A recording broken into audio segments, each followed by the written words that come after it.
नमस्कार, आप देख रहे हैं दूरदर्शन किसान और कार्यक्रम कृषि दर्शन में आप सभी का स्वागत है। मैं हूं ज्योत्सना टंडन।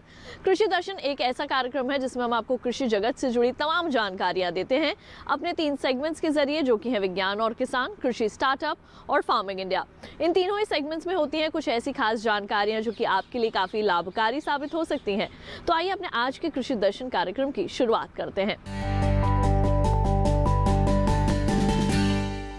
आइए कार्यक्रम की शुरुआत करते हैं हमारे पहले सेगमेंट विज्ञान और किसान से। किसान भाइयों बहनों, हमारे देश में अब धीरे धीरे जो हमारे किसान भाई हैं वो पारंपरिक फसलों से हटकर दूसरी फसलों की खेती में भी अपना रुझान जाहिर कर रहे हैं। आज हम आपको जानकारी देने वाले हैं स्वीट कॉर्न की खेती के बारे में, क्योंकि स्वीट कॉर्न एक ऐसी फसल है जिसे हमारे देश में कहीं भी आसानी से उगाया जा सकता है और इससे आप अपनी आमदनी में भी इजाफा कर सकते हैं। तो कैसे करनी है आपने स्वीट कॉर्न की खेती, ये जानकारी आपको देंगे हम इस खास रिपोर्ट में।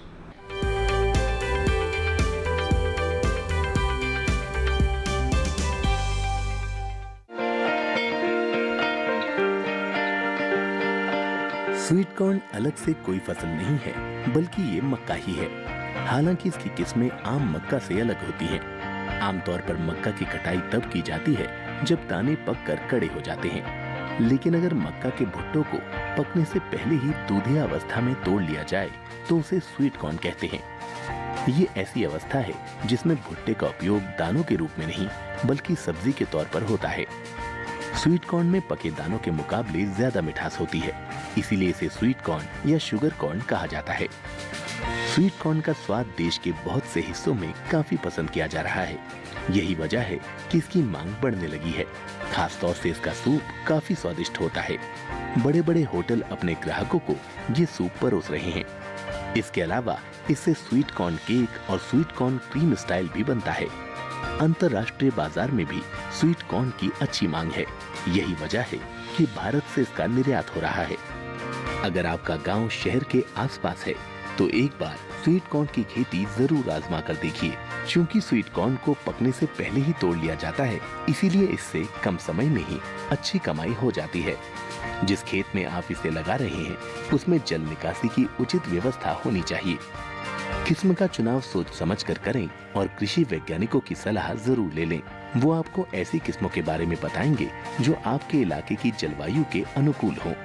वैसे Madhuri, Priya, Almora sweet corn, win orange sweet corn, HSC 1 और सिजेंटा शुगर N75 कुछ प्रचलित किस्में हैं। अगर आप पहली बार स्वीट कॉर्न की खेती करना चाह रहे हैं तो बाजार का भी थोड़ा सर्वे कर लें।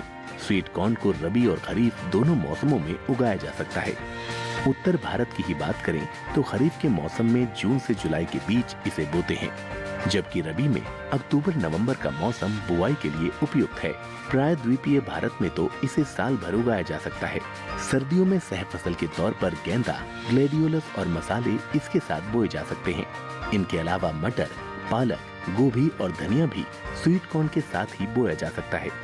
यानी एक समय में डबल कमाई। बस आपको इतना ध्यान रखना है कि स्वीट कॉर्न मेड़ के दक्षिणी भाग में हो और अंतर्वर्ती फसल उत्तरी भाग में। एक और प्लस पॉइंट ये है कि स्वीट कॉर्न की तोड़ाई के बाद पौधे को हरे चारे के रूप में इस्तेमाल किया जा सकता है। जब भुट्टे को दबाने पर दूध जैसा तरल पदार्थ निकलने लगे तो समझ लीजिए आपकी फसल तैयार है। भुट्टों की तोड़ाई का काम सुबह या शाम के समय ही करें, इससे वो ज्यादा देर तक तरोताजा बने रहेंगे। तोड़ाई के तुरंत बाद इसे बेच देना चाहिए। आप मंडी या प्रसंस्करण इकाई में इसे बेच सकते हैं। ज्यादा मुनाफा पाने के लिए कोल्ड स्टोरेज में भी रखा जा सकता है। ध्यान रहे, तोड़ाई के बाद भुट्टे का ढेर नहीं लगाना है, बल्कि लकड़ी के डब्बे या कार्टन में रखना है। पूर्वोत्तर में बहुत से किसानों की आमदनी बढ़ाने में स्वीट कॉर्न ने महत्वपूर्ण भूमिका निभाई है। खासतौर से मिजोरम में उगने वाली मक्का में पैदावार बहुत कम होती है। इसीलिए वैज्ञानिकों की कोशिशों के बाद यहाँ के बहुत से इलाकों में अब सामान्य मक्का की जगह स्वीट कॉर्न ने ले ली है। स्वीट कॉर्न की सफल खेती से प्रोत्साहित होकर ही भारतीय कृषि अनुसंधान परिषद के पूर्वोत्तर पर्वतीय क्षेत्र परिसर ने धान के बाद खाली हुए खेतों में स्वीट कॉर्न उगाने का काम किया। यही वजह है कि पूर्वोत्तर के कई इलाकों में इसका रकबा बढ़ रहा है। तो अभी आपने देखा सेगमेंट विज्ञान और किसान। अब आइए कार्यक्रम में बढ़ते हैं आगे और एक नजर डाल लेते हैं कृषि कैलेंडर पर और जान लेते हैं कि वर्तमान समय में आपने कौन कौन से कृषि कार्य अपने खेतों में करने हैं। दिसंबर माह में किसान पालक की बुवाई कर सकते हैं। इसके पौधे सर्दी के मौसम में अच्छे से विकास करते हैं। पालक की खेती के लिए भूमि का पीएच मान 6 से 7 के बीच होना चाहिए। पालक की खेती के लिए खेत का साफ और मिट्टी का भुरभुरा होना जरूरी है। पालक के पौधे बीज रोपाई के लगभग 30 से 40 दिन के अंतराल में कटाई के लिए तैयार हो जाते हैं। जब इसकी पत्तियों का आकार अच्छा दिखाई देने लगे तब इसे काट लेना चाहिए। तो अभी आपने देखा कृषि कैलेंडर। इसके साथ ही कार्यक्रम कृषि दर्शन में वक्त हो चला है एक छोटे से ब्रेक का। जल्द लौटेंगे वापस अपने अगले सेगमेंट के साथ। आप देखते रहिए दूरदर्शन किसान।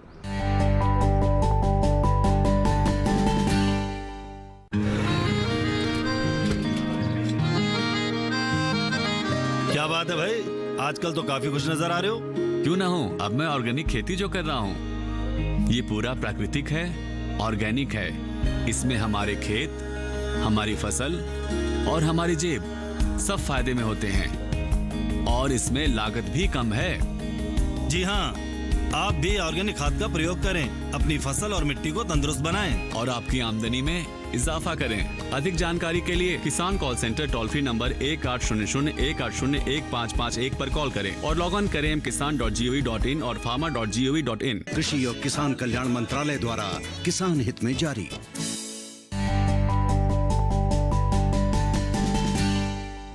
ब्रेक के बाद एक बार फिर आप सभी का स्वागत है कार्यक्रम कृषि दर्शन में। आइए कार्यक्रम में बढ़ते हैं आगे और अब देखते हैं सेगमेंट कृषि स्टार्टअप। किसान भाइयों बहनों, जैसे कि हम सभी जानते हैं कि गाजर हमारे देश की महत्वपूर्ण फसलों में से एक है। गाजर वैसे तो पोषक तत्वों से भरपूर होती है, लेकिन अगर उसमें खनिज और लौह तत्व भी प्रचुर मात्रा में मिल जाएं तो क्या कहना। आज हम आपकी मुलाकात करवाएंगे पद्मश्री पुरस्कार से सम्मानित वल्लभ भाई से, जिन्होंने एक गाजर की ऐसी किस्म विकसित की है जिसके बारे में लोग जानकर चकित रह गए हैं। तो आइए देखते हैं उनकी सफलता की ये कहानी।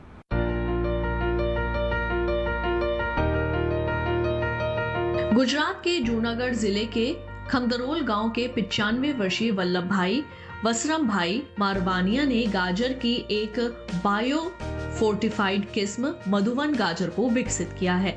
आपको बता दें कि बायो फोर्टिफाइड गाजर की इस किस्म में बीटा कैरोटीन और लौह तत्व की उच्च मात्रा मौजूद होती है। वल्लभ भाई वसरम भाई मरवानिया को उनके इस कार्य के लिए वर्ष 2019 में भारत सरकार द्वारा पद्मश्री पुरस्कार से सम्मानित किया गया।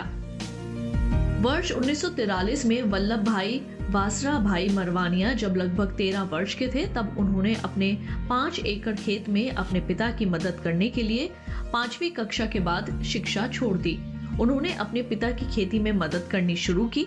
उनके खेतों में दाल, अनाज, मूंगफली, मक्का और ज्वार उपजाई जाती थी। साथ ही मवेशियों को खिलाने के लिए गाजर भी उगाई जाती थी। शुरुआत में इन्हें कई दिक्कतों का सामना करना पड़ा, पर इन्होंने हार न मानी। अपनी कड़ी मेहनत और लगन से इन्होंने गाजर की बायो फोर्टिफाइड किस्म को विकसित किया।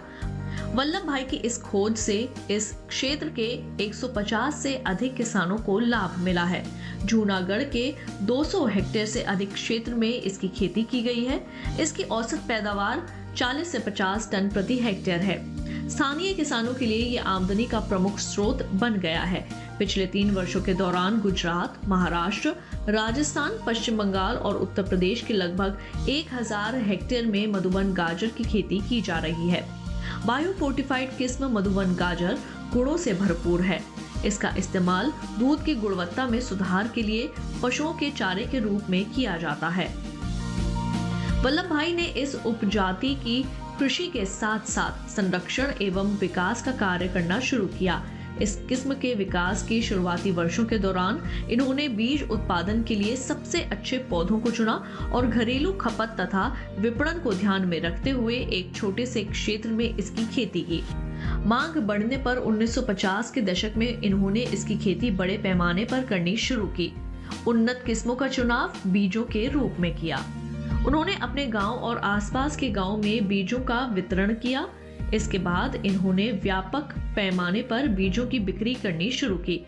मधुबन बाजार की औसत उपज 40 से 50 टन प्रति हेक्टेयर है। गुजरात, महाराष्ट्र और राजस्थान में सफलतापूर्वक इसकी खेती की जा रही है। भारत जैसे विकासशील देश में जनसंख्या का एक बड़ा हिस्सा कुपोषण से ग्रसित है।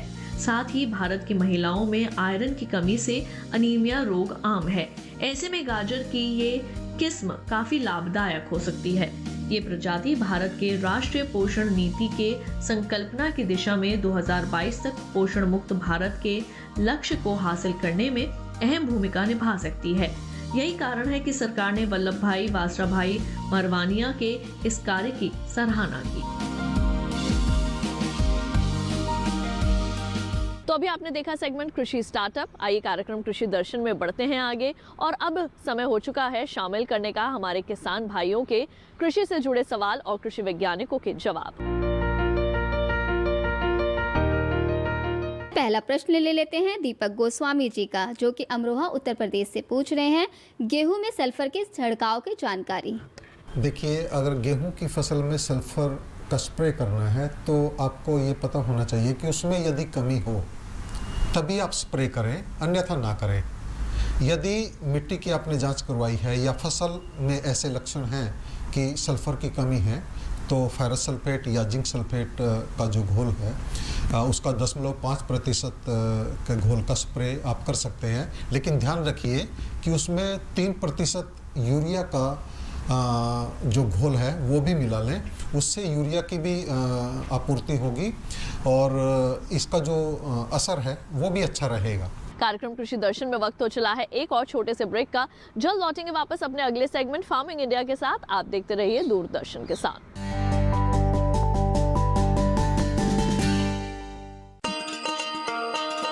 किसान भाइयों गांठ बांध लो, गांठ बांध लो, बात बहुत है काम की, समृद्धि के पैगाम की। मिट्टी के मिजाज को समझो, मिट्टी के हर राज को समझो, मिट्टी की तुम जांच कराओ, मुफ्त सॉइल हेल्थ कार्ड ले जाओ। कभी मुनासिब बीज लगाओ, सही किस्म की खाद ले आओ, जितनी जरूरी उतनी डालो, सही मात्रा खुद पहचानो, इसको अपना मंत्र बना लो, मिट्टी की सेहत को जानो। बात बहुत है काम की, कम लागत अधिक वरदान की। किसान भाइयों गांठ बांध लो, आज ही मिट्टी की जांच कराएं, राज्य सरकार के कृषि अधिकारी से संपर्क करें और मुफ्त में सॉइल हेल्थ कार्ड पाएं। कृषि और किसान कल्याण मंत्रालय द्वारा किसान हित में जारी। ब्रेक के बाद एक बार फिर आप सभी का स्वागत है कार्यक्रम कृषि दर्शन में। आइए कार्यक्रम में बढ़ते हैं आगे और अब देखते हैं सेगमेंट फार्मिंग इंडिया। किसान भाइयों बहनों, आपकी तरक्की के लिए हमारी सरकार समय समय पर नई योजनाएं लागू करती रहती है जिनसे आप आर्थिक लाभ भी प्राप्त कर सकते हैं। और हाल ही में 3 नए कानून भी लागू किए गए हैं। क्या है ये कानून और कैसे इन्हें सरलता से समझा जा सकता है, आइए जानते हैं इसके बारे में विस्तार से। कृषि में कई अहम सुधार करने के लिए सरकार ने उपज बिक्री की व्यवस्था में कई जरूरी बदलाव किए हैं। इस दिशा में सरकार ने कृषक सशक्तिकरण व संरक्षण, कीमत आश्वासन और कृषि सेवा पर करार अधिनियम 2020 लागू किया है। इस अधिनियम के लागू हो जाने से अब किसान उपज से खाद्य उत्पाद बनाने वाले प्रोसेसर्स, व्यवसाय कंपनियां, थोक और फुटकर विक्रेताओं और निर्यातकों के साथ कृषि उपज की बिक्री के लिए सीधे करार या व्यवसायिक समझौता कर सकेंगे। करार हो जाने के बाद फसल की अच्छी पैदावार के लिए जरूरी साधन या इनपुट्स उपलब्ध कराने की पूरी जिम्मेदारी खरीदार की होगी। अधिनियम के लागू हो जाने से अब पैदावार के दौरान फसल पर किसान का मालिकाना हक बना रहेगा। वहीं किसानों को उपज की बिक्री पर होने वाला खर्च भी नहीं देना पड़ेगा, यानी किसानों के मुनाफे में पहले के मुकाबले खासी बढ़त होगी। फसल का बीमा तो कराया ही जाएगा, साथ ही जरूरत होने पर किसान वित्तीय संस्थानों से कर्ज भी ले सकेंगे। इतना ही नहीं, किसानों को मौसम के जोखिम और बाजार के उतार चढ़ाव से भी सुरक्षा मिलेगी। ये अधिनियम अनुबंधित किसानों को नियमित और समय पर भुगतान की सुविधा भी देता है। जाहिर है कि कृषि में हुए इन सुधारों से किसान काफी फायदे में रहेंगे। इसमें से एक कानून है कृषि उपज व्यापार तथा वाणिज्य संवर्धन एवं सुविधा अधिनियम 2020। इस कानून के बनने से एक ऐसी व्यवस्था, कानूनी व्यवस्था लागू होगी जिसमें किसान को अपनी उपज, जो उसका उत्पाद है, उसको बेचने की स्वतंत्रता मिलेगी। वो उत्पाद वो किसे बेचे, कब बेचे, कितने दाम पे बेचे, ये इसको निर्धारण करने की किसान को उसको चॉइस मिलेगी और इससे वह अपने उत्पाद का राज्य के अंदर या अंतर्राज्यीय व्यापार कर सकेगा और उसको इसके लिए ना तो कोई फीस लगेगी, ना कोई कमीशन देनी होगी। और इसमें एक ट्रेड एरिया का परिकल्पना की गई है और ये ट्रेड एरिया वो क्षेत्र है जहाँ पर जो APMC कानून से द्वारा स्थापित मार्केट है, उसके बाहर का जो क्षेत्र है उसको ट्रेड क्षेत्र की परिभाषा में लाया गया है। और इस क्षेत्र में अगर किसान किसी भी निर्यातक, किसी भी रिटेलर, डिस्ट्रीब्यूटर, होलसेलर के साथ अपनी उपज को बेचना चाहता है तो उसको पूरी स्वतंत्रता रहेगी और उसका इसके लिए पूरा एक कानूनी ढांचा उसके पास उपलब्ध रहेगा। तो ये एक बहुत बड़ा सुधार आएगा। आइए कार्यक्रम में बढ़ते हैं आगे और अब जानकारी लेते हैं एग्रीकल्चरल इंफ्रास्ट्रक्चर फंड के बारे में।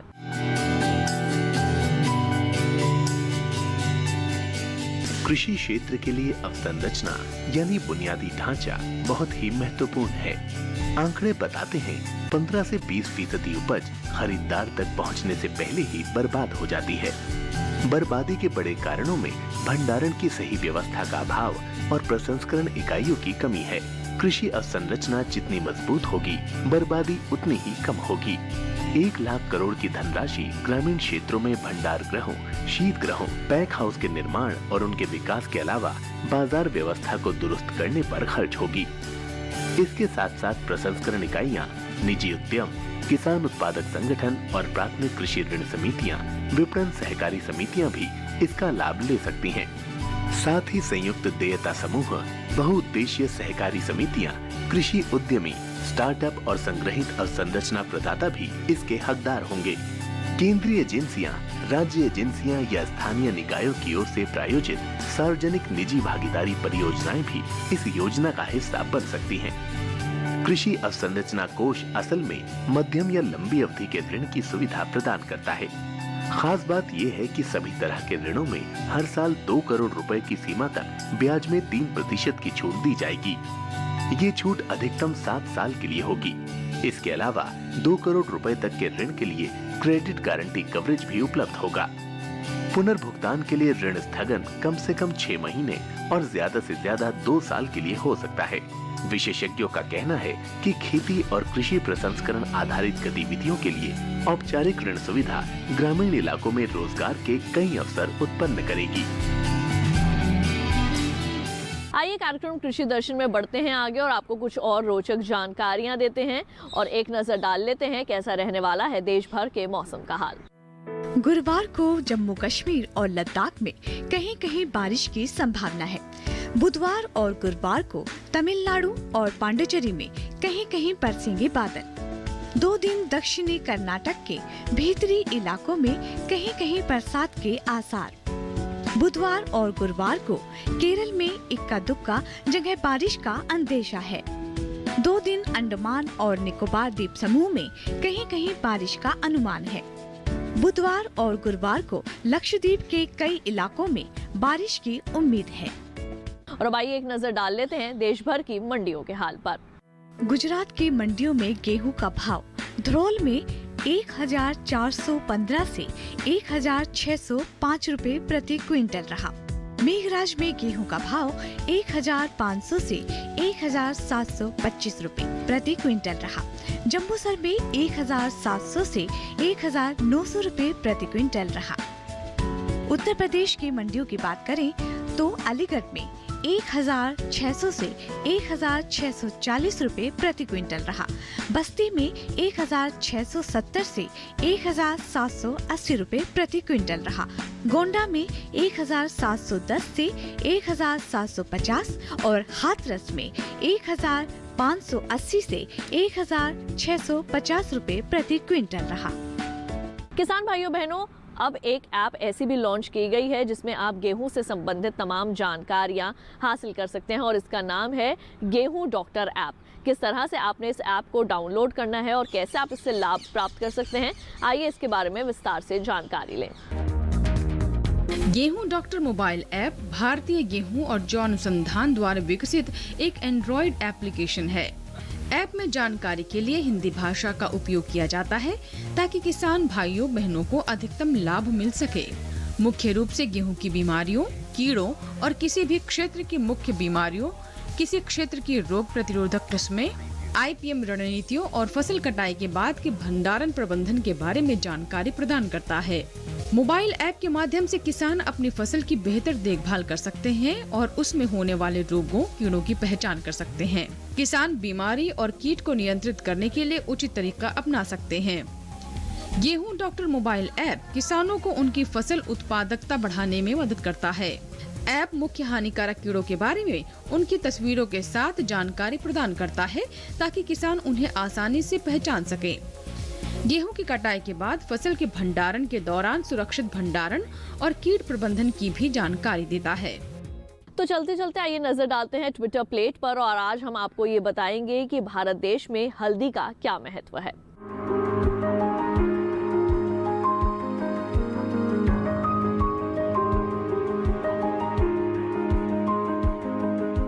तो किसान भाइयों बहनों, अभी आपने ट्विटर प्लेट के जरिए जाना भारत देश में हल्दी के महत्व के बारे में और इसके साथ ही हम उम्मीद करेंगे कि हमारे आज के कृषि दर्शन कार्यक्रम में दी गई जानकारियां आप सभी के जरूर काम आएंगी।